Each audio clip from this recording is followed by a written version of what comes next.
So your pro contract said ride faster trails more often? Only fast trails. Okay. Nothing crazy. Yeah, don't kill me. It's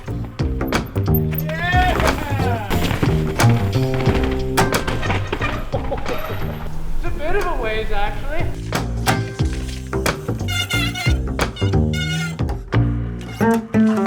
Yeah, I'm like a keep it on the ground, go fast kind of person.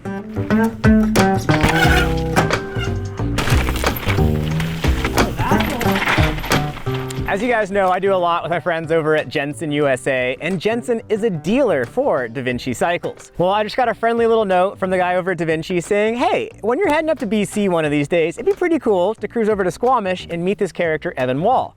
And I'd certainly heard about Evan from his winning the reality TV show, Pinkbike Academy. Why not make it happen today? So here we are up in Squamish, meeting Evan and riding with him in the rain on one of his favorite trails. Evan, thank you so much for having us. Yeah, thanks for having me. Yeah. How often do you ride this trail?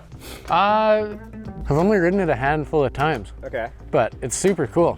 Cool. Okay. Different style. I usually tend to ride the faster stuff, and then this is more like slow and hop the bike around and feature to feature kind of thing. So.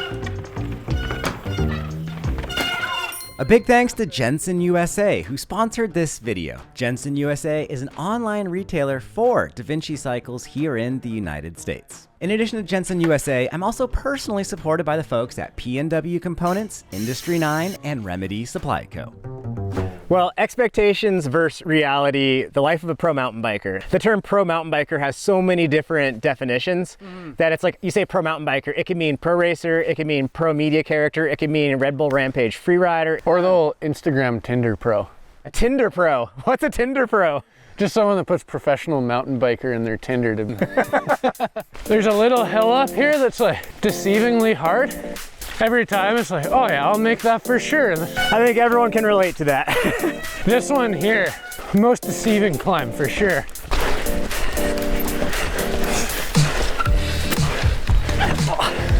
I didn't get it. I think I wore the wrong pants. Yeah, me too.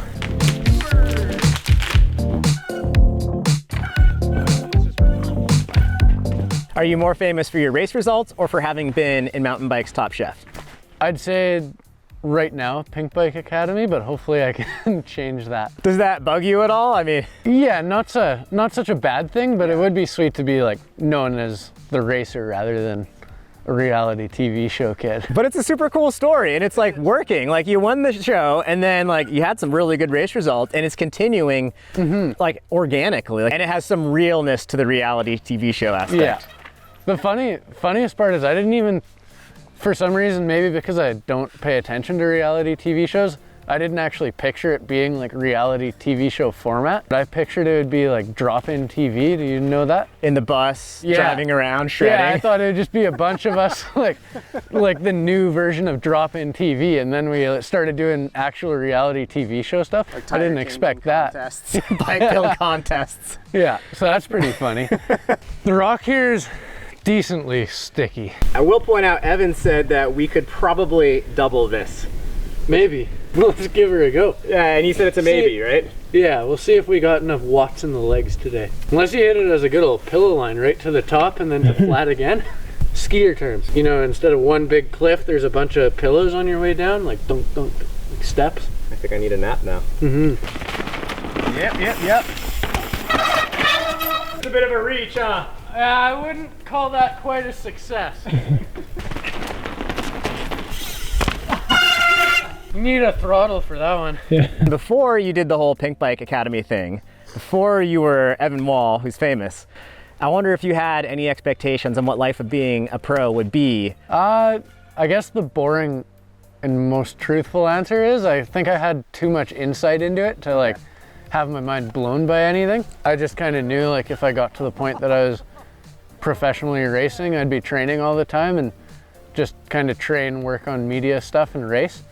I guess there are definitely more like in-depth things that you don't see when you think about the surface things, I guess. Like, are you talking like rental cars, flights, logistics, hotels, or like what? Yeah, there's all that stuff, but I'm lucky enough to, like, DaVinci sorts all that out for me, so it's super, super mellow. I just show up to my flights on time.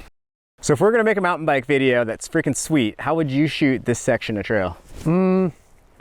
I would just go my style and just ride kind of fast and Kind of aggressive. fast. Yeah. You are a humble man. I kind of think it'd be sweet to pop down, do a little jump, land in a little wheelie, stay on brand, lannual, and then try to hold it all the way to the little downslope and then hop back in. And by the time I get there, I'll probably be going the speed you are at your second pedal stroke at the beginning.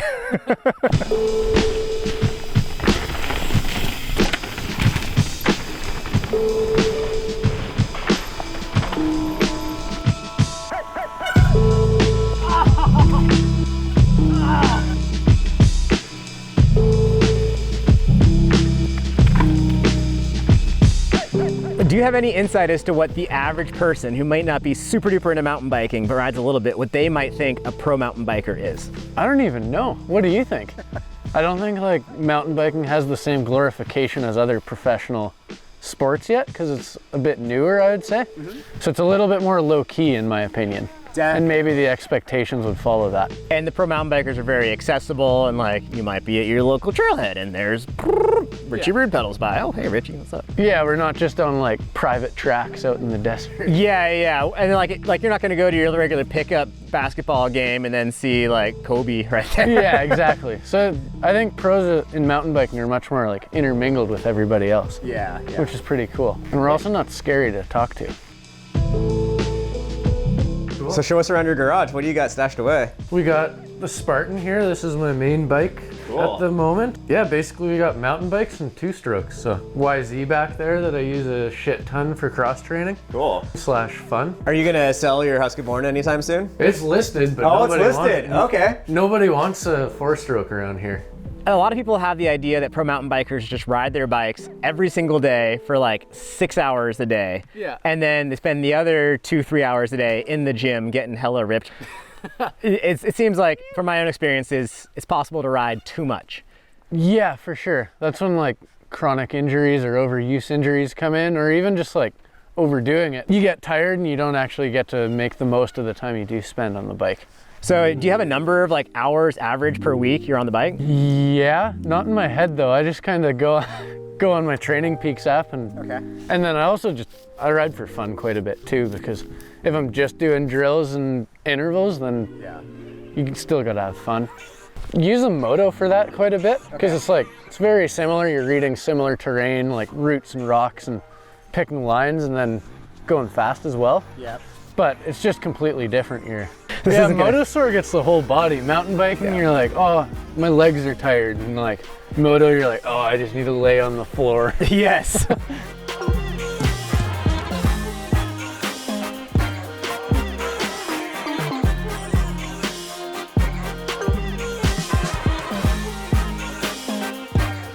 So what kind of drills and skills builders is it that an actual pro does? Yeah, last year we worked a ton on cornering and just like, when to pressure the front of the bike, when to pressure the rear. Like you're not gonna put all your weight on the front if you're on some off-camber routes, because then your face is gonna be in the dirt. So yeah, like reading the terrain and balance on that. Okay. And then we've been working a lot on braking now, because as good as cornering technique is, a lot of the time tracks are blown out and you don't actually have a corner that you can use that perfect technique like to the T.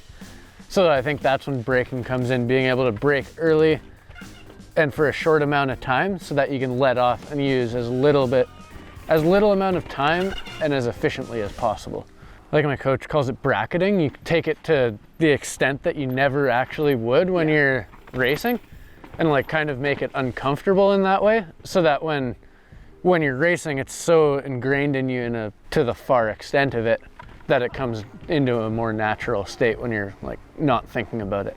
We do a decent amount of cones on road, and like in the fall when we just get back into it, we'll take it to like an asphalt road where you basically can't screw up. Yeah. And that's when you really ingrain like far end of it. Sure. And then we'll go to like a gravel road, and then we'll go to trails, and then like different sorts of trails as well. So usually not just hopping into the gnarliest terrain. The gnarliest terrain is where you, 1, get hurt, and 2, it's usually kind of the easiest to ride.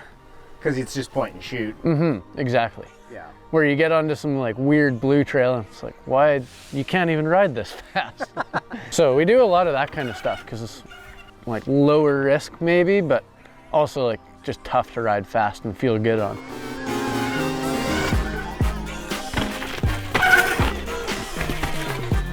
Is this where your mechanic comes to work on your mountain bike? This is where I work on my mountain bike. It's a little hectic right now. I've been working on mountain bike, moto, and some truck stuff all in the same week, so Nice. everything's scattered. Do you have any zip ties? Do you have a Dremel? No, that's not gonna scratch the stanchions. There we go. All right, Evan, I upgraded your bike for you. Thanks, mate. Yeah, okay. Oh, that would zip tie on pretty good. The Husqvarna Spartan. Yeah.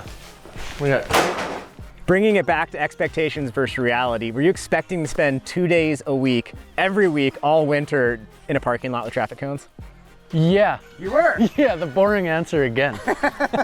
I don't think most of my audience is expecting that to be normal though. Like most people don't even consider drills at all. I feel good though, because a lot of my Patreon, I do riding tutorials every month on Patreon, and we're often in a parking lot setting up braking drills, cornering drills. Very relieving for me to hear that actual pros do that intentionally. For sure. It's long enough that I don't even want to I just don't even want to try. So I'm standing here, you're standing there. Yeah, that's a proper 15, 18 feet. Something like that, yeah.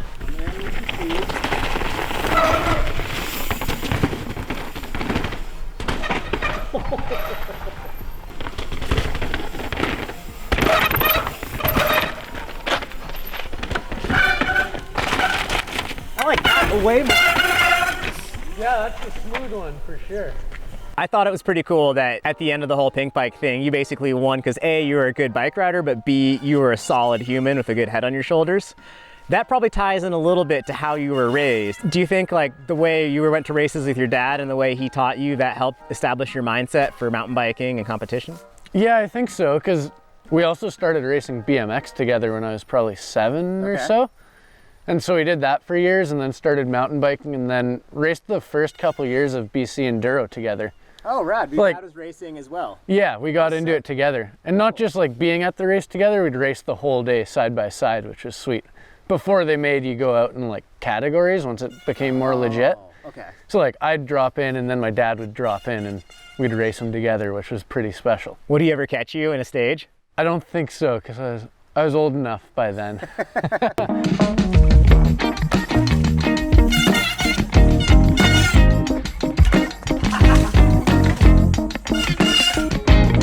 I sold my sled when I moved out here just to spend more time on wheels. But you've got a background in snow and ski stuff. Mm-hmm. Cool. Yeah, back in Revelstoke, I basically spent every day of the weekend sledding and skiing. So. Cool. So are these your skis right here? These guys, and then a singular ski because I lost one in Rogers Pass a couple years ago. No, I just clipped a rock and blew the binding, like my toe piece off, and just watched my ski disappear and had one toe piece still stuck to my boot. Would you say you're better at mountain biking or skiing? Mountain biking these days. Okay. Sure. Yeah. Do you have any special strategies or plans or aspirations for this year? Aspirations, just an EWS, like to do as good as possible, as everybody says. Are you striving for a top 10 or top 20 or top 40? Like what would you consider a good result for you? Last year with the 14th, I was extremely happy with that. Cool. And then before that with a 30th, but I was still happy with that. Overall? Yeah, I want to be in that area. Start in the top 30 all the time and be aiming for like top 30, top 20 kind of stuff. I'd be pretty happy to be there consistently. It's not an unfeasible goal to hit a top 10. Mm-hmm. Ah, a little out of control. Ah!